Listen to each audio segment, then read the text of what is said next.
Hi everybody, Tex-Mex here. Thanks for joining me for another video. Today I'm going to shoot a rifle that I shot not long ago. It's the Henry Big Boy Steel. This is my carbine, or carbine, as I was corrected here recently. Big Boy Steel. It's got the 16.5-inch barrel. I don't remember the specs right offhand, so I will put them on screen right now so you can get all these specifications for this particular model. Months ago, and shot it because I had just recently put a scope on it. It's a Leupold. I used to call it Leopold, but I was scolded by many online. It's Leupold. It's I think a 2x7 power. It's a VX Freedom, and I shot it at 50 yards. The groups weren't great. I mean, they weren't terrible, but I thought maybe I could try it again, see if I could tighten those groups up a little bit. You know, this rifle hasn't seen that many rounds. It's maybe seen a couple of hundred. Nah, probably a little more than that, but certainly well under 500 rounds. And it may be just one of those things that the trigger needs time to smoothen out. So maybe the sear will smoothen out with time, and I'll get a better trigger and be able to shoot a little more accurately. But I guess that's part of what we are doing today. So I brought, let's see here, we have 6 different loadings, all 357 Magnum. I did clean the barrel prior to this shooting to make sure there wasn't any lead or any problems for my prior shoot. I think last time I shot them 38 special lead round nose, and people kind of, well, some people chided me saying that that's lead's not good for these barrels. I honestly don't know, but I've got 6 different offerings here of 357 Magnum in different weights. Well, not all of them are different weights, but we do have a few different weights here. 4 of them are 158 grain. We have, let's see here, Fiocchi, 158 grain. What is it? It's a jacketed hollow point. Blazer, 158 grain jacketed hollow point. Federal American Eagle, 158 grain jacketed hollow point, or jacketed soft point, I'm sorry. And Aguila, 158 grain semi-jacketed soft point. And then to have some different weights, I had a few rounds left, not many, 6 in total, so we're going to fire all 6 of this Winchester 110 grain jacketed hollow point, and some Remington, what is this, 125 grain jacketed soft point. So I've got, as usual, I set up my targets. Let me turn my camera around here a little bit. They are down there at 50 yards, and those are smaller targets, but I should be able to hit them without a problem. Let's just see how well it groups. And I have the chronograph there as well. I figured, hey, we have 6 different types of ammo, might as well chrono them. As usual, I'll just put up the results for the chronograph at the end of the video. So let me go ahead and start setting up the targets, and we'll get shooting. And we're going to start with the Federal 158 grain jacketed soft point. I'm going to shoot at the top left target. 6 rounds. Let's see how we do.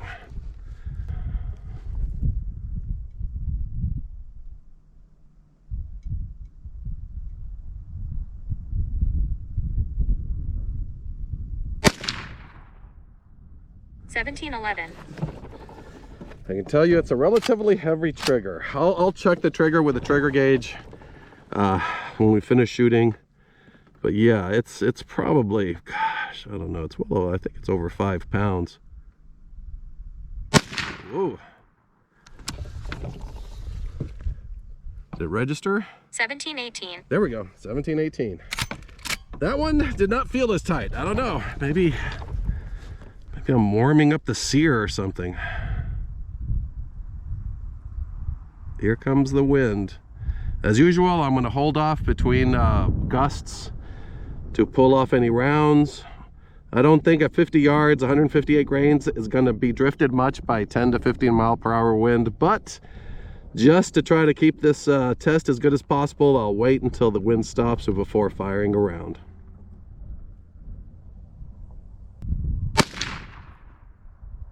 $17.11.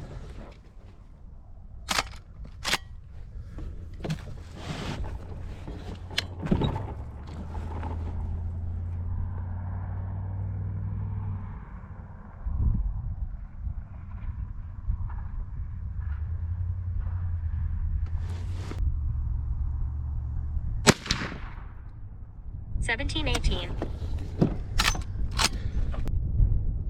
Now that I'm really trying to gauge this trigger, there is a little bit of creep.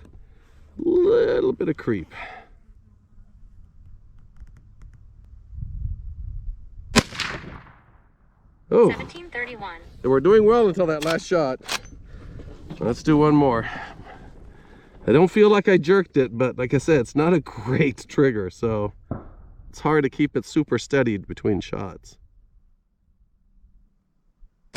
There we go. That was a little lighter. 1726. Definitely did not pull that shot, so that's the ammo.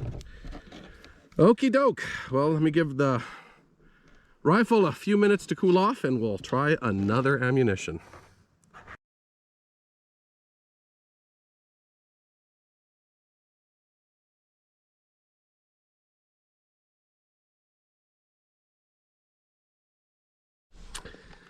Next up is going to be the Aguila 158 grain semi-jacketed soft point. Gonna shoot it at the bottom target on the far left.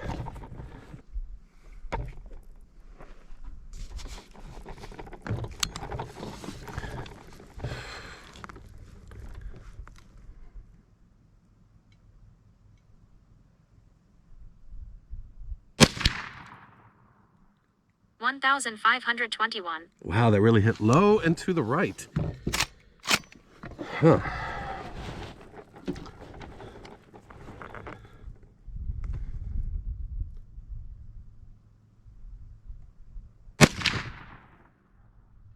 $1,546. Well, they're consistently hitting low and to the right. So, wow. I mean, just the difference between bullet design, same weight.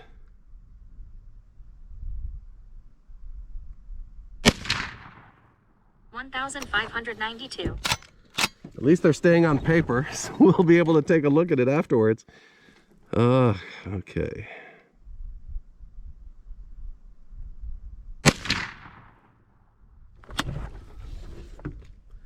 Did it register that one? 1,590. There we go.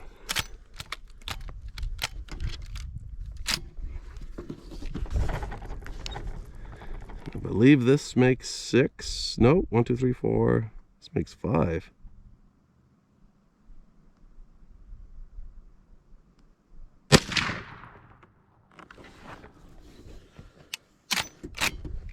$1,584. There we go. And this makes 6. 1,578. And that one was right off of paper, but just underneath it. So I mean, they not an amazing group, but they did group. Just significantly different from the Federal. So once again, I'm going to let the rifle cool off a little bit, and then we'll try a different type of ammo.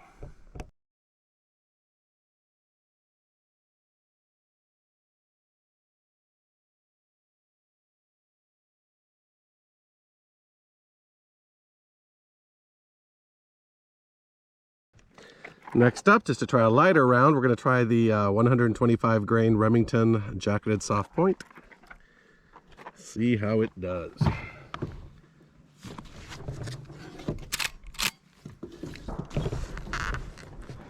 Firing at the top center target.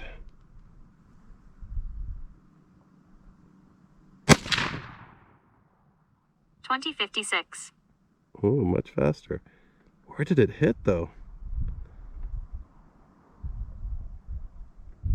I can't see the point of impact. Okay, well, let me fire another round.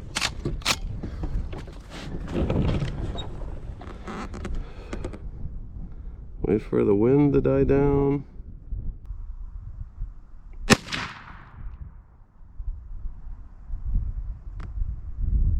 $20.31. Okay.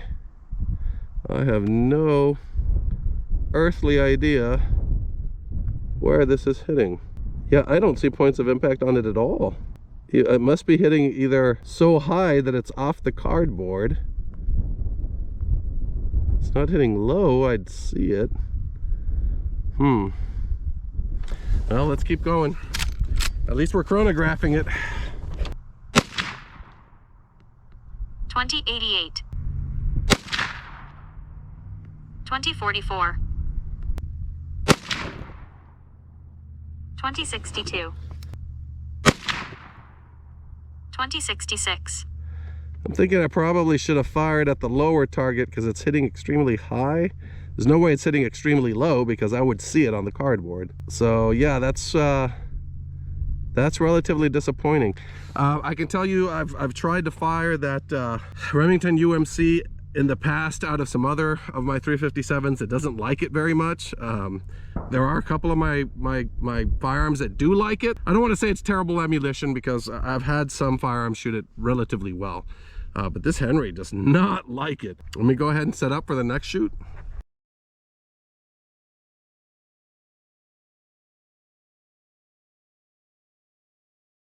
Okay, well, it seems it was hitting about a foot high. The only way I know that is I ended up taking a shot at the steel targets I have to the right and saw I was shooting about a foot high. So I guess if I had shot at the bottom target, it potentially would have grouped on the top target. I didn't think there'd be that much of a difference at 50 yards. I'm sure some of you are saying, oh, you imbecile, of course it's hitting that far off with that weight difference in bullets. And to you, dear viewer, I say, thank you kindly for the constructive criticism. But let's go ahead and try the 110 grain Winchester. It's a jacketed hollow point. I'm going to shoot it at the bottom center target, and if it's hitting really high as well, then hopefully it'll hit near the top target. So let's see how it does. There we go. Woo, getting windy. Gonna have to wait for the gusts to stop. And this is my fault. Maybe I should have used larger targets. But I figured at 50 yards, I should be able to expect to hit most of my shots in what I think is about a 6-inch circle. But let's see here. That might be 8 inches. I'll have to look at the packaging.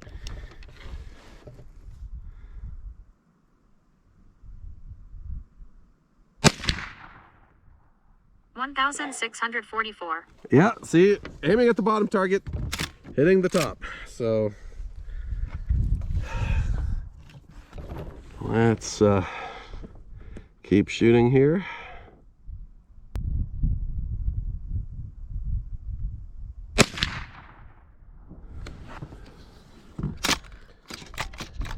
$1,704. This 110 grain doesn't like to load very easily. Maybe it's the type of hollow point.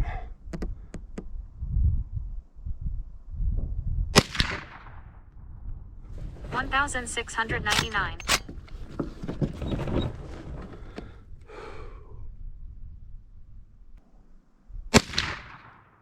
$1,715. Wow, and that one dropped a lot. Yeah, I think the lesson here, well, it really is not cycling this ammunition very well. Is that these Henrys don't like lighter weight ammunition. It's weird because it looked like I touched a couple of those shots together, but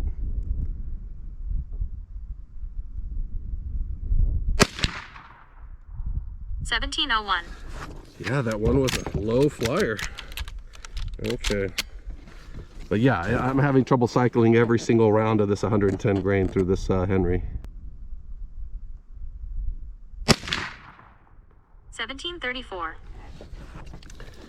Okay, that's 6 rounds. Thank God, because that was not easy. And I think what I'm going to do, I'm going to do this off camera. I'm going to put a point of impact or point of aim about a foot low. I'm going to fire a few more rounds of that Remington UMC just to see how it groups. And then at least at the end, we'll be able to show the grouping, but there's no need for me to chronograph it and everything all over again. So let me go ahead and get that set up.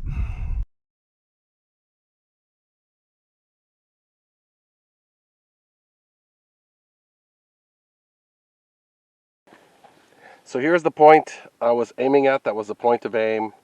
I only loaded 5 rounds. So all in all, it wasn't a terrible group. These 4 lined up really well. I think I only fired 5. Maybe I fired 6. No, I think I only fired 5. I don't think that's a double hole. That being said, it didn't, yeah, I mean, it probably did a little better than 110 grain, but not wonderful. Next up, we got the Blazer 158 grain jacketed hollow point. It's going to be shooting at the top right target. Yeah, see, the 158 grains load a lot easier in this rifle. Oof. I need to get over left a little bit just to make sure I'm shooting over my chronograph. Yeah, that's better. So let me move this over too a little bit. There we go.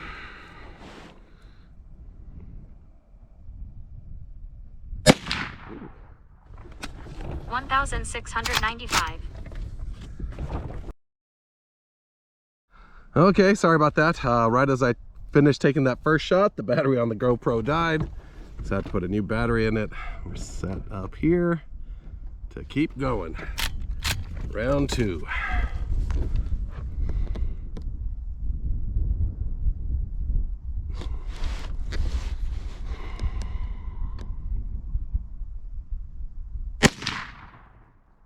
Ooh. 1,681.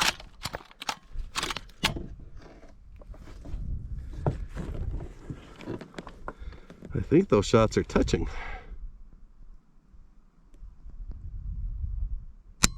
Ooh.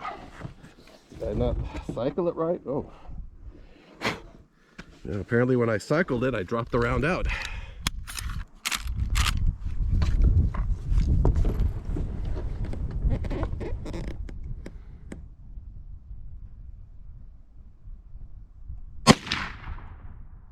$1,692.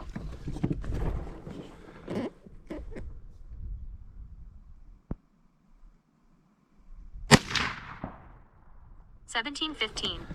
I think we have a winner as far as which ammunition this particular rifle likes.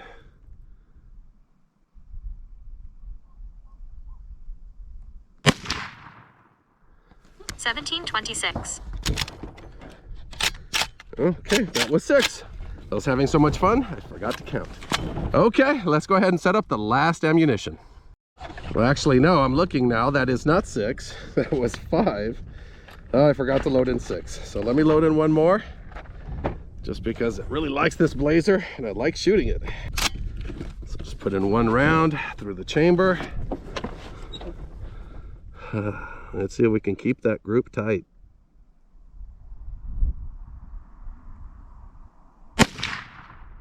$1,673. Nope, I should have stayed at 5. Excuse me. Yeah, it seemed that last one shot a little bit lower, but that's fine. Still not a terrible group. Let's go ahead and load up that last ammunition and we'll finish off this video.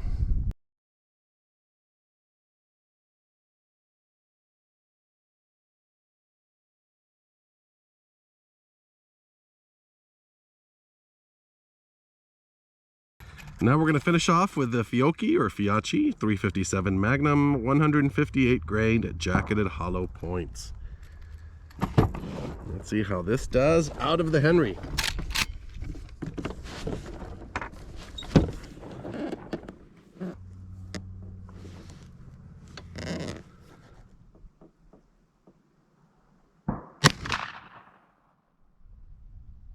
Ooh, way low. Super low. Interesting. Okay. Well, and it didn't even register, did it? No, it didn't register. Is it connected?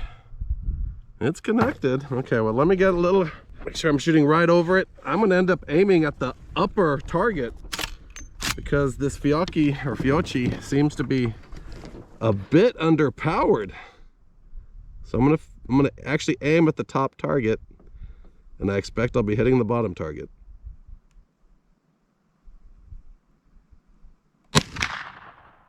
Yeah. 1,226.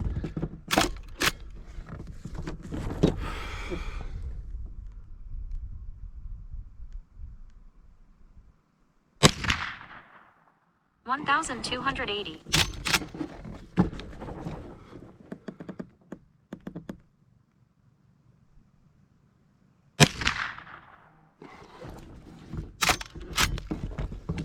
Didn't register that? 1,289. There we go. Okay, it did register it.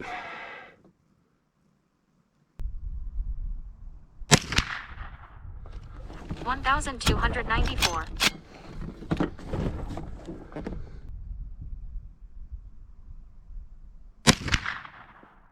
1,276. You know, and I'd shoot another round, but they don't seem to be grouping all that great anyway. So 5 on the paper is what it's going to be. Anyway, let's go get our target and see how we did.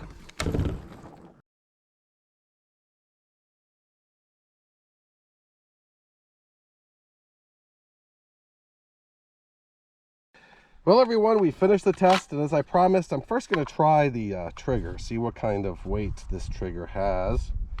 So I got my Wheeler,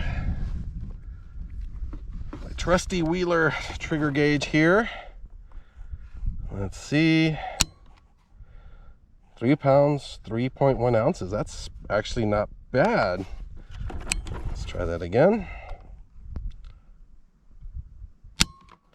3 pounds, 11.6 ounces. No, you know, not bad at all.